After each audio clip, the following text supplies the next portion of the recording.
Didier Beltran, donc vous nous recevez à nouveau dans le cadre de Parapsy, et cette fois-ci vous souhaitez nous parler de vos réflexions sur ce que vous appelez les associations en astrologie. Ouais. Le mot association est un mot un peu inhabituel dans ce domaine-là, mais qu'est-ce que vous entendez sur cette expression? Alors, bonjour tout d'abord, et puis c'est vrai que l'année dernière nous nous étions rencontrés, on avait abordé un sujet qui était la voyance, les différentes consultations génétiques, et puis les différents outils, dont l'outil astrologique que j'utilise, et que j'utilise toujours constamment, j'allais dire, de façon importante dans la consultation. Et aujourd'hui, j'aurais voulu qu'on aborde un petit peu les différentes associations astrologiques qui permettent comme ça de déceler assez rapidement des possibilités ou un certain nombre d'embûches. C'est-à-dire que là, on n'est plus dans la projection astrologique avec les différents thèmes, mais les compatibilités, alors, tout simplement, entre un signe de feu et un signe d'eau, par exemple, un bélier, un scorpion. Justement, Mireille, vous avez travaillé sur les signes astri, elle a un site qui s'appelle le site de la relation astrologique. D'accord, c'est formidable en plus, que j'aurai l'occasion de consulter. Hein. Et donc voilà, donc dans les consultations, j'ai bien compris que la plupart des gens se posent des questions, plus que sur des projections futures d'activité, mais aussi sur des associations. Je suis bélier, je vais collaborer avec un monsieur qui est poisson, scorpion. C'est une bonne association. On est dans j'allais dire, des outils qu'il faut plus ou moins maîtriser à ce moment-là et que j'utilise assez souvent. Donc sur j'allais dire, une base assez classique de l'astrologie, hein, c'est-à-dire déjà les éléments air, feu, terre, etc. Et puis là, en général, je retrouve, depuis une quinzaine d'années que je fais des consultations ouvertes, je retrouve quand même des associations qui reviennent, qui sont assez récurrentes, telles Gémeaux Vierge, Gémeaux, qui ont les aspects mercuriens, voilà. Et on retrouve beaucoup d'associations. Ça m'arrive parfois même très rapidement à travers une association de déceler, j'allais dire, un certain nombre de problématiques, j'allais dire, dans la relation, qui peut être une relation sentimentale, mais aussi une relation professionnelle, etc. Bon, alors donc, quelles sont vos conclusions? Vous avez remarqué que ça marche, c'est votre principe marche? Alors, vous savez, dès lors où on parle de science, vous savez bien, il y a un grand débat sur l'astrologie. Est-elle une science humaine? Oui, est-elle un art divinatoire? Bon, la science, dès lors où elle a ce nom, elle est définie avec des applications et puis au final, je veux dire, des résultats. Alors, pour revenir à ces associations, elles n'ont pas toujours les mêmes résultats, mais on retrouve très souvent, et j'ai expliqué ça à une personne qui n'est pas initiée, enfin, une béotienne dans l'astrologie, et je disais, tu vois, par exemple, on retrouve souvent tel type d'association, Vierge, Gémeaux, parce que là, le Mercure unit les deux signes, oui, c'est ça. Voilà, absolument, et on retrouve souvent ça. Donc c'est toutes les règles de combinatoire astrologique, même planète dominante, même élément, signes cardinaux. Pour les signes cardinaux aussi, ça fonctionne, les gens qui sont bélier, cancer Parce que là, on tombe dans le problème du carré, là. Alors, on tombe dans le problème du carré, puis les deux éléments, donc air-feu, qu'on retrouve, qui sont à l'origine incompatibles, et pourtant ils s'associent. On le trouve dans le sextile. J'en connais dans le privé, mais des relations, bien sûr, bélier, cancer, ou alors sagittaire, cancer, par exemple, qui sont deux opposés. Sagittaire, cancer, c'est un quinconce. En plus, avec une opposition d'éléments, etc., pourtant on retrouve. Et je me souviens d'un texte d'un monsieur, le premier mari de Brigitte Bardot, qui était astrologue. Jacques Charrier? Non, un Allemand. À Günter Grass, c'est pas le premier, il y en a eu d'autres. Mais il y en a un qui effectivement était astrologue. Oui, c'est Günter Grass qui avait écrit. Oui, j'ai son bouquin d'ailleurs. Et qui avait fait des statistiques aussi. Oui, absolument. Sur les signes que vous avez lus, donc, et en particulier sur les probabilités avec tel signe de voir une rupture provoquée par tel élément. Par exemple, on sait qu'avec le Sagittaire, j'espère que vous ne l'êtes pas, mais souvent. Moi je suis Sagittaire par contre. C'est le Sagittaire qui est à l'origine des ruptures. Ah, oui. Consciemment et inconsciemment. Dans les statistiques, on retrouve ça. Par exemple, il avait élaboré, alors tout à fait, ça c'est drôle, parmi les suicides, que le signe du cancer est un signe qui mettait assez facilement fin à ses jours. Ah, suicidaire. Voilà. Et donc, alors à travers ces petits détails, Ce sont des statistiques. absolument, et là aussi, voilà.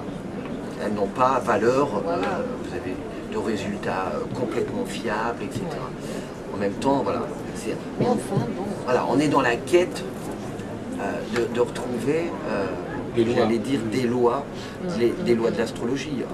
Rappelons-nous, j'allais dire, les Babyloniens ou les Mésopotamiens, quand ils ont commencé à développer l'astrologie, comment est-ce elle qu'ils ont était fait collective. J'expliquais ça hier soir.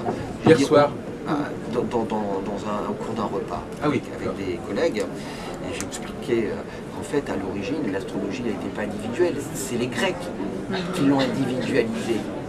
À l'origine, ils se posaient la question de l'âme, du peuple. L'astrologie régissait. On le voit actuellement, on voit bien à quel point il y a des phénomènes populaires qui sont marquants et qui relèvent directement de l'astrologie. Absolument. Et beaucoup plus que des problèmes individuels, psychologiques, qui à mon avis d'ailleurs sont plutôt de l'ordre de la divination. Voilà, et c'est vrai que les Grecs ont amené un peu cette individualisation, le fait de moi et dans ma vie, quand vais-je me marier, etc. Est-ce que les étoiles ont une incidence sur mon sort, etc. etc. Et après, deuxième j'allais dire, piste, et là on voit un petit peu l'astrologie indienne. Vous savez qu'en Inde, en général, on ne se marie pas avec n'importe quel signe. Bien sûr. Avant de se marier. Il n'y a pas que le signe solaire qui est considéré. Voilà. Il faut établir. Elle établit, on établit, même la famille parfois établit, c'est assez drôle, vu d'ici en Europe, où on se base plus sur les prévisions boursières, économiques, que sur les prévisions astrologiques. Hein. Et en Inde, par exemple, On regarde le chemin de vie. on regarde le chemin de vie, on va regarder l'association avec le futur époux. Et ça m'a intrigué. Je me suis dit, tiens, après tout, est-ce que depuis que tu consultes, est-ce qu'il y a des séries astrologiques? Est-ce que ça peut être fiable? Est-ce que par exemple, l'association, j'allais dire, taureau-scorpion, se résume toujours à un certain nombre d'issues? Oui et non, comme vous avez dit. Hein, on est dans la statistique, on retrouve un certain nombre d'événements ou de correspondances ou de non-correspondances dans les signes. S'attacher seulement au signe solaire, c'est un peu réducteur. Oui. Mais autrement, on ne peut pas faire de statistiques, hein, il faut bien reconnaître que. Tout à fait. Aussi l'ascendant. Oui. Oui. Mais il y a peut-être des choses qui peuvent être validées. Oui, voilà. Il y a des choses qu'ils n'ont peut-être pas forcément acceptées ou confirmées. Hein. C'est sûr que si on regarde ça d'un point de vue, j'allais dire, astrologique plus élaboré, on en arrive au thème. C'est pas, on en a parlé avec Jacques l'année dernière dans un autre entretien. L'astrologie chez moi est un outil que j'appelle une science humaine, avec les parenthèses dont on a déjà, mais je l'utilise effectivement là. Bien sûr que si on veut un résultat ou une analyse plus élaborée, on va dans le thème, on va voir les planètes, et là, encore. Non, mais c'est bien de faire des généralités. Je pense que l'astrologie a besoin de généralité aussi. Hein. Elle a besoin de comprendre des phénomènes collectifs. Voilà, c'est ce que je m'efforce de travailler sur ces généralités. Alors justement, je vais mettre une parenthèse, est-ce que vous comprenez un peu astrologiquement ce qui se passe actuellement au niveau du monde arabe, par exemple, de ces phénomènes populaires de masse comme ça? Est-ce que vous avez une clé astrologique pour comprendre ça? Parce que je crois que l'astrologie, justement, elle a vocation à nous expliquer des phénomènes aussi difficiles à comprendre. Il y a une espèce de... D'un coup, les gens dépassent leur individualité. Alors justement, ce qui est assez amusant, c'est que dans ces phénomènes populaires, l'individu n'existe pas. Quand vous avez 1 million de personnes qui font la même chose, au même endroit, il n'y a plus le problème de l'individualité. Alors, deux choses en particulier, c'est qu'effectivement, on voit la voix du peuple qui, à défaut d'être écoutée... Vox populi, vox dei. Oui, à défaut d'être écoutée, elle agit sur des individualités qui étaient persuadées d'avoir le pouvoir. Donc là, on est dans un phénomène, je dirais, historique aussi. Si on le voit d'un point de vue, alors, parce que vous entendez les journalistes qui parlent de contamination du monde arabe, y aurait-il une contamination de la volonté des peuples d'être démocratiques? Bon, là, on s'égare peut-être, hein. Mais effectivement, on a vu, alors moi je me suis intéressé un petit peu à ça, on a vu que depuis mi-décembre, cette région du monde connaissait un vent de révolte et qui se traduisait par la prise du pouvoir du peuple. Et je me suis intéressé astrologiquement à Ben Ali. Oui. Très modestement, parce que des événements se sont produits en Égypte, je les ai regardés un peu plus loin, comme la plupart des Français. Mais saviez-vous de quel signe astrologique était Ben Ali? Moi je du m'intéresse signe de la Vierge, comme Madame Alioumari. Et je me suis dit, mince, voilà. J'ai pensé que ça mériterait peut-être sérieusement abordé et de voir un petit peu si le signe de la Vierge, je ne connais pas le signe de Moubarak par exemple, mais est-ce qu'il y a l'influence effectivement des planètes et elle aurait donc une incidence sur un certain nombre de Moi je vois plutôt le problème à l'envers, voyez-vous. Je pense que ce n'est pas le problème de M. Moubarak, M. Ben Ali qui est en cause, c'est justement l'émergence d'une conscience populaire puissante et collective, face à laquelle il se trouve. Je veux dire, oui, et c'est ça le phénomène astrologique. Si vous voulez, astrologiquement, pour moi, c'est de comprendre pourquoi il y a ce flux, cette marée humaine qui se produit, et comment expliquer au niveau des configurations astrologiques, et pas tellement la question de monsieur un tel ou monsieur un tel, qui eux, effectivement, sont en situation de dictature. Bon, ça c'est une structure qui est collective d'ailleurs en plus, parce que le régime des dictatures, il est presque commun à l'ensemble du monde arabe, donc c'est pas propre à tel et tel thème astral en particulier. Et d'ailleurs, c'est pas terminé. Oui, et puis pourquoi ces mouvements qui, il y a quelques mois ou il y a quelques années, n'ont jamais abouti et que subitement, depuis à peu près, on va dire 2 mois, ce vent de révolte est fécond. Oui, mais si vous voulez, il y a eu d'autres périodes, d'autres régions du monde qui ont été affectées dans le passé. Comparer ce qui s'est passé en 89, par exemple, dans l'Europe de l'Est, c'est des phénomènes qui, pour moi, sont assez comparables. Avec une révolution, avec des révolutions, ils ont soulevé le joug communiste. Chaque pays a revendiqué qu'il était une sorte de glacis. Chaque pays s'est réaffirmé dans sa spécificité, etc.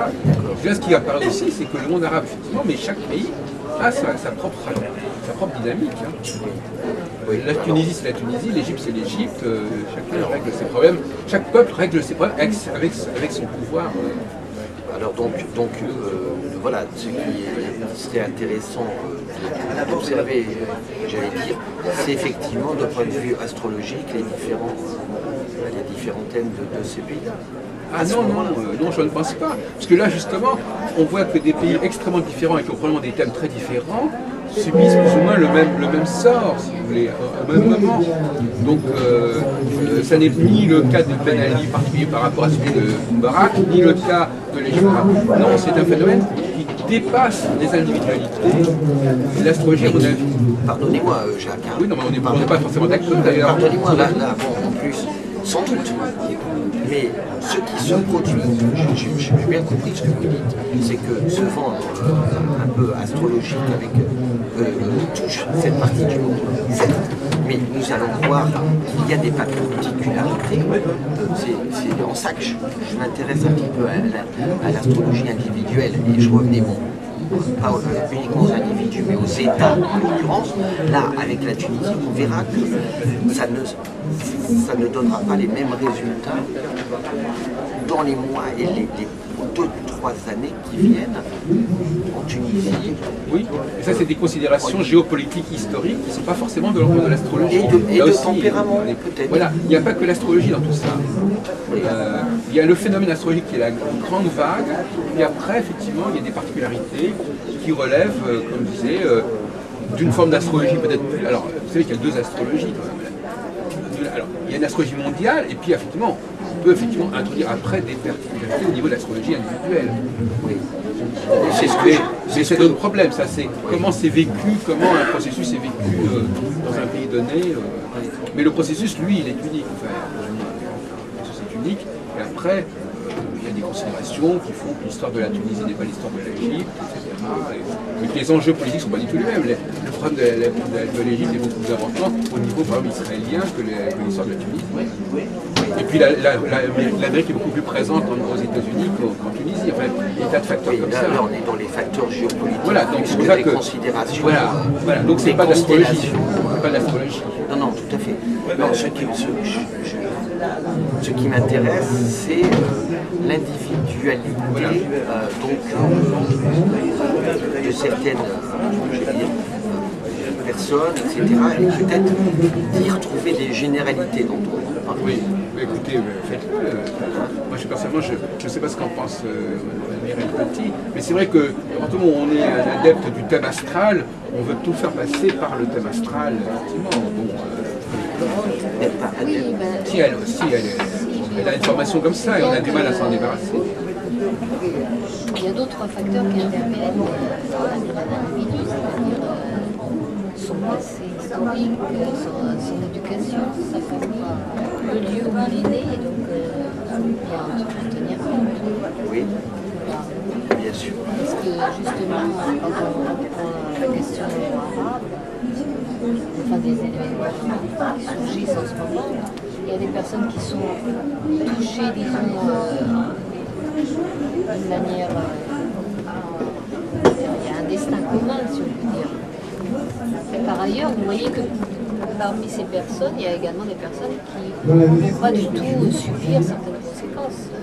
C'est assez troublant parce que, malgré tout, elles habitent au même endroit, mais elles n'appartiennent pas à la même classe sociale, elles n'ont pas eu la même éducation.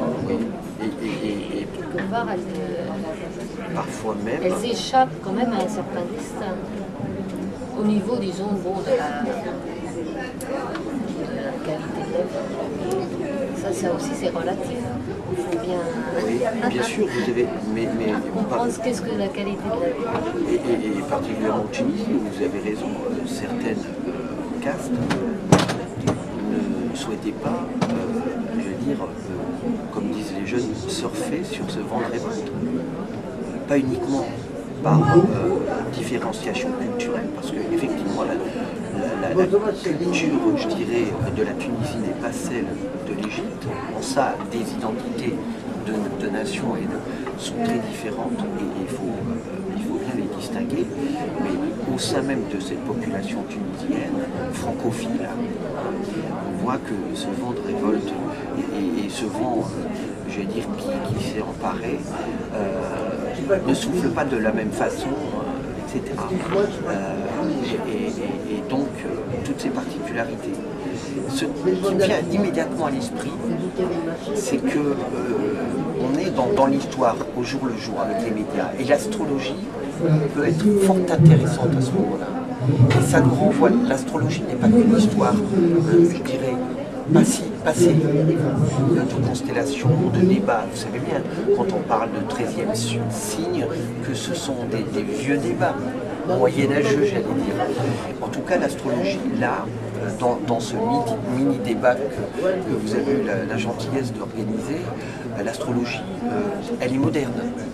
Elle peut être débattue. Elle peut être débattue dans les questions historiques, géopolitiques, vous venez de le dire, dans les questions économiques. Puisque si on dit qu'une constellation astrologique souffle sur cette région du monde, on peut se poser la question jusqu'à quand? Et évidemment, et là j'en reviens un petit peu, et j'en reviens un petit peu à nos individualités, c'est-à-dire puisque ce vent un peu, ce flux, cette constellation actuelle, ce flux, j'allais dire, souffle sur le Maghreb, jusqu'à quand? Et puis avec quelle différence entre tel pays, tel, etc. Donc l'astrologie, elle est effectivement, on a dit, collective, comme une âme collective, mais après elle va être individuelle. On va retrouver des histoires individuelles, etc. Qu'est-ce qui nous intéresse? C'est l'histoire du monde ou l'histoire des individus? L'astrologie, c'est quoi? C'est l'histoire, je ne me souviens plus de votre prénom, de Mireille, ou c'est l'histoire aussi de la France. Alors, je vais dire, voilà, comprenez, modestement, j'ai dit de Didier. Donc on en est un petit peu là, et l'astrologie se pose ces questions-là. Oui, écoutez, moi je pense personnellement que dans ce salon, la réponse elle vient, c'est qu'effectivement l'astrologie, elle a plutôt vocation à nous parler des phénomènes collectifs, et puis les autres facteurs ils existent aussi, mais ils ne rêvent pas forcément de l'astrologie. C'est ça le problème, c'est comme vous avez dit, l'émergence de cette astrologie individuelle a un petit peu faussé les perspectives. Parce que l'astrologie joue un peu à deux niveaux complètement opposés, d'ailleurs vous l'avez dit. Hein. Est-ce qu'une même science peut jouer au niveau de percevoir l'ensemble des processus dans leur généralité et en même temps aller au niveau des particularités les plus extraordinaires? C'est ça qui fait problème en astrologie. Il faut qu'elle abandonne, ou alors il faut qu'elle accepte qu'il y ait une sorte de scission à l'intérieur de la pensée astrologique. D'un côté, il y a une astrologie scientifique mondiale, de l'autre côté, une astrologie psychologique et plus ou moins divinatoire, à mon avis. Et le mot astrologie est utilisé dans les deux cas, mais pour des raisons totalement différentes. Dans les deux cas, on se sert du ciel, on se sert des planètes, mais pas du tout de la même manière. Mais effectivement, en vous entendant, on voit cette espèce de dualité même de la pensée astrologique qui est à la fois tout en haut et tout en bas. Oui. Mais en fait, pour essayer de pas d'éclairer le débat, mais en tout cas de résumer un peu ma pensée. Ben oui, on est là pour ça. Voilà. Hein, vous avez bien compris que en réalité mes consultations sont des consultations individuelles. Oui, ça je m'intéresse, j'allais dire individuellement. Non, je ne me souviens pas que quelqu'un est venu me voir pour me dire « Dites-moi, que pensez-vous du sort de la Chine dans les années qui viennent et pensez-vous qu'elle est du sort du dragon ou alors, j'allais dire, du scorpion ou je ne sais quoi ». Donc, ma réflexion, modestement, je continue à le préciser,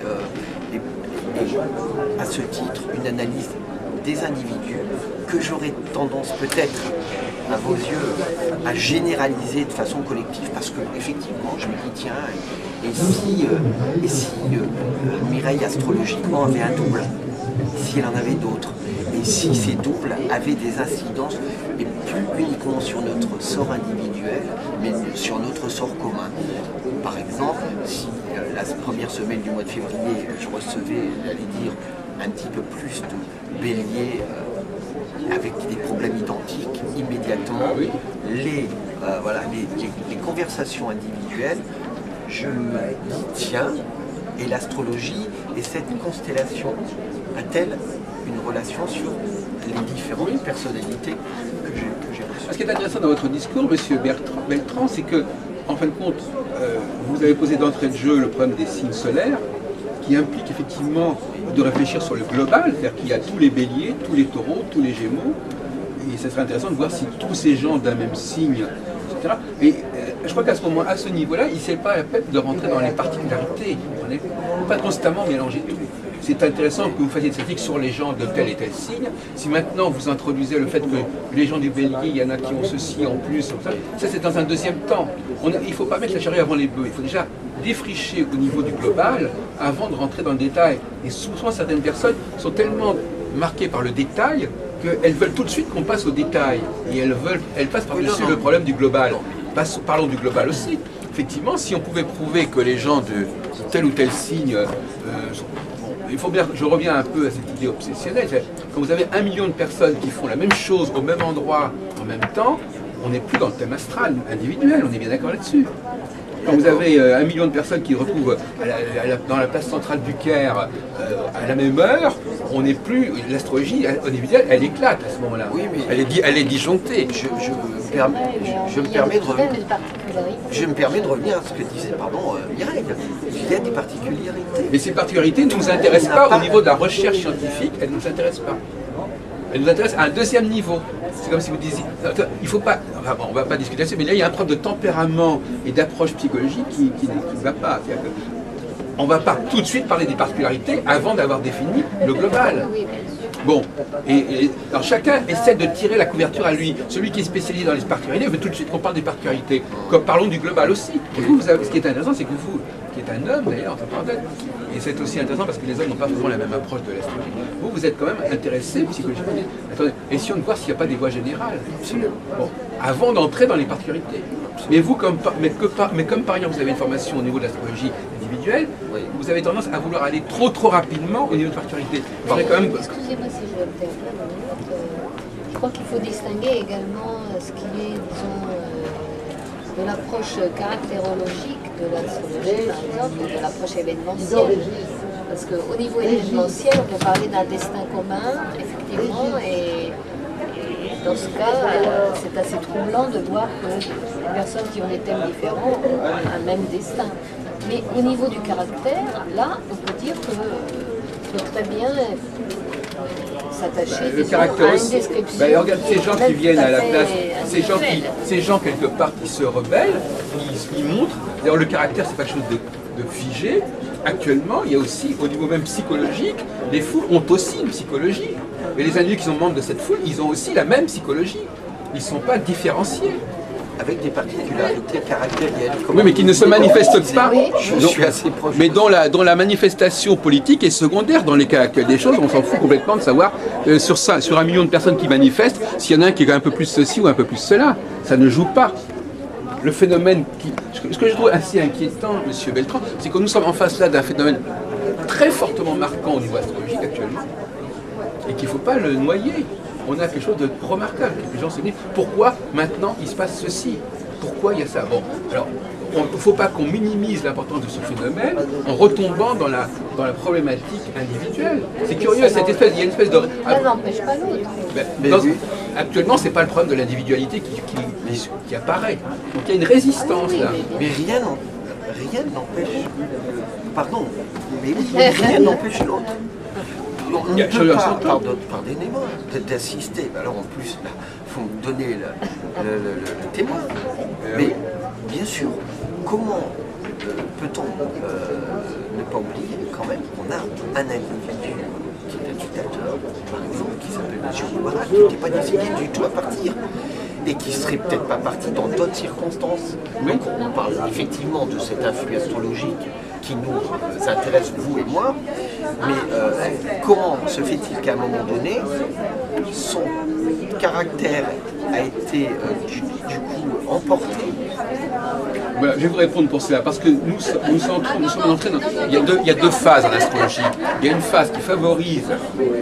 Il y a des phases qui favorisent le populaire. On n'a jamais dit qu'on était en permanence dans un état d'effervescence populaire. Donc lorsque l'effervescence populaire est au point mort, il vient un certain nombre de personnages qui s'imposent.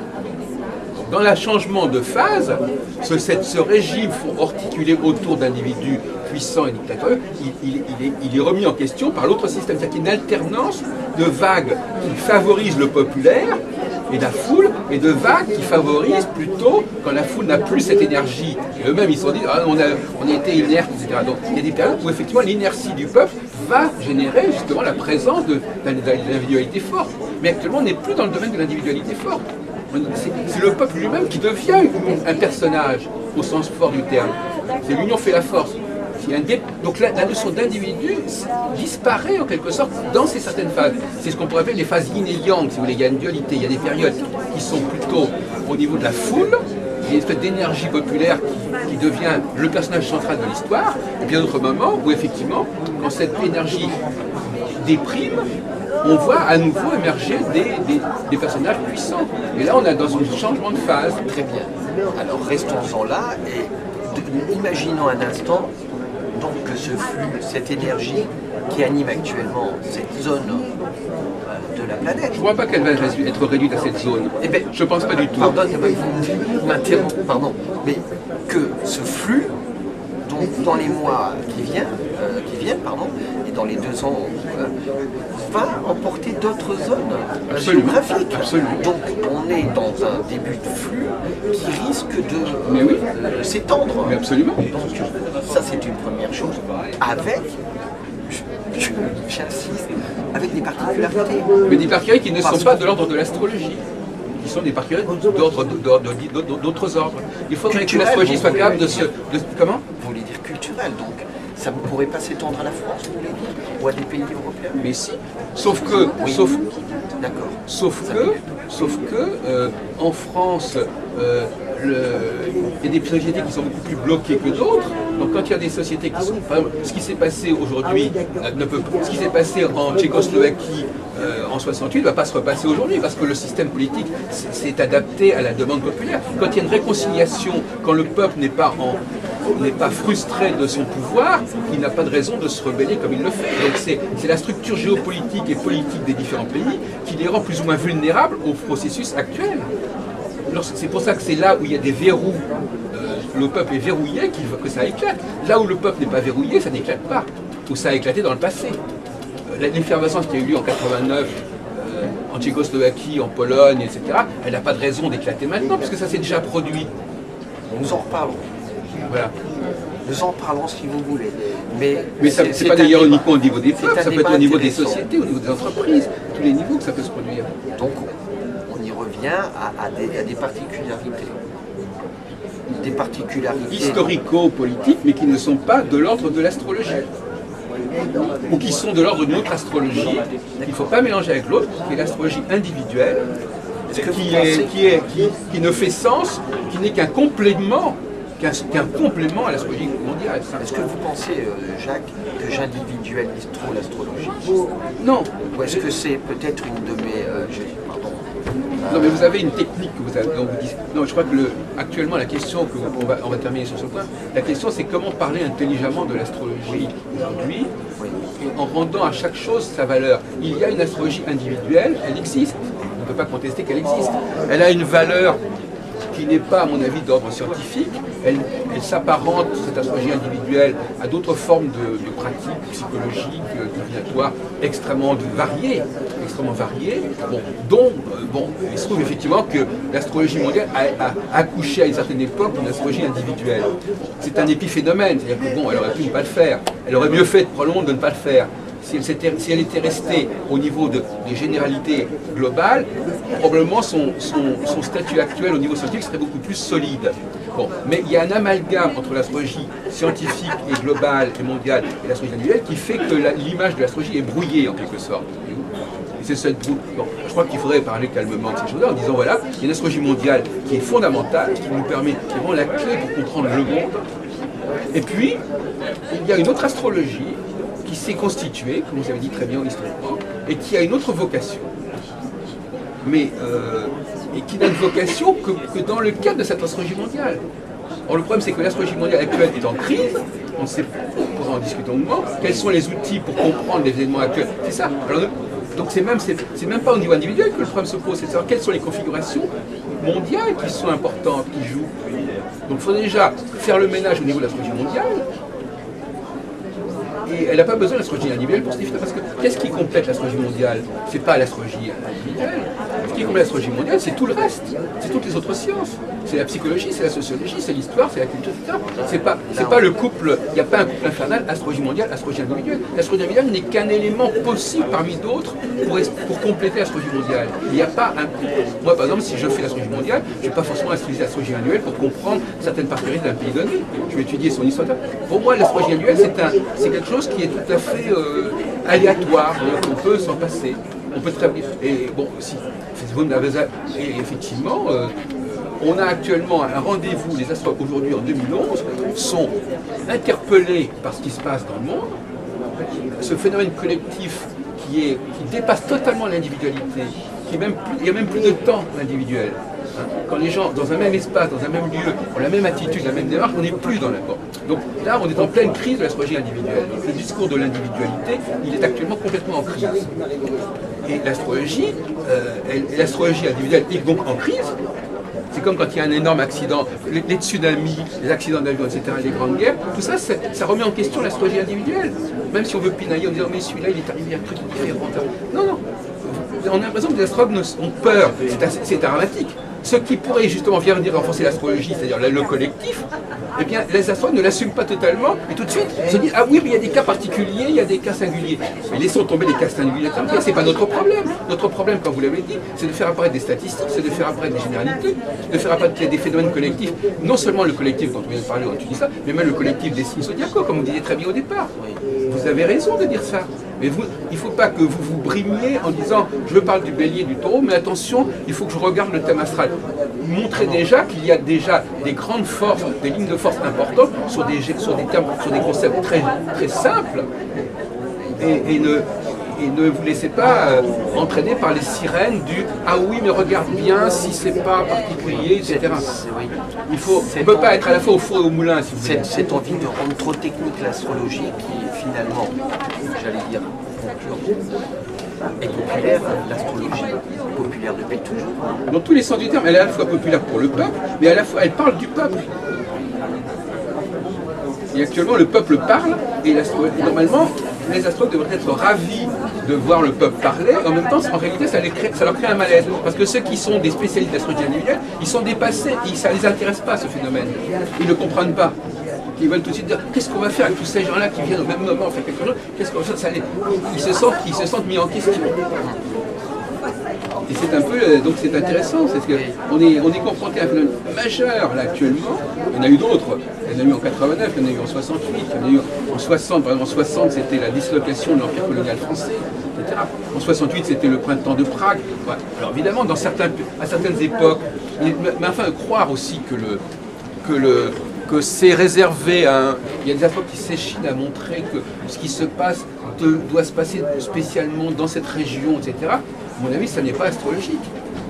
Comme je l'ai dit, c'est pas astrologiquement qu'on va comprendre pourquoi ça a lieu en Égypte ou en Tunisie et pas en France. C'est simplement parce que l'Empire français, il a été disloqué en 1960, l'Empire soviétique a été disloqué en 1989, et qu'on va pas redisloquer des trucs qui n'existent plus.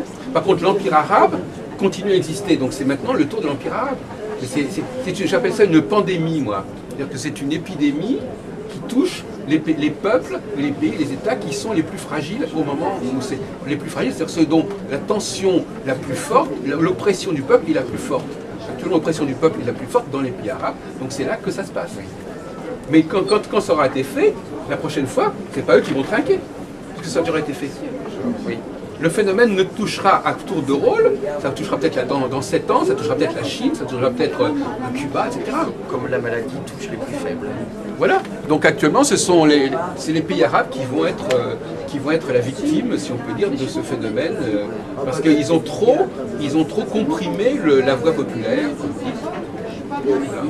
Écoutez, on va vous rendre à vos obligations. Merci, j'espère que j'aurai été un petit peu... Non, c'est un catalyseur.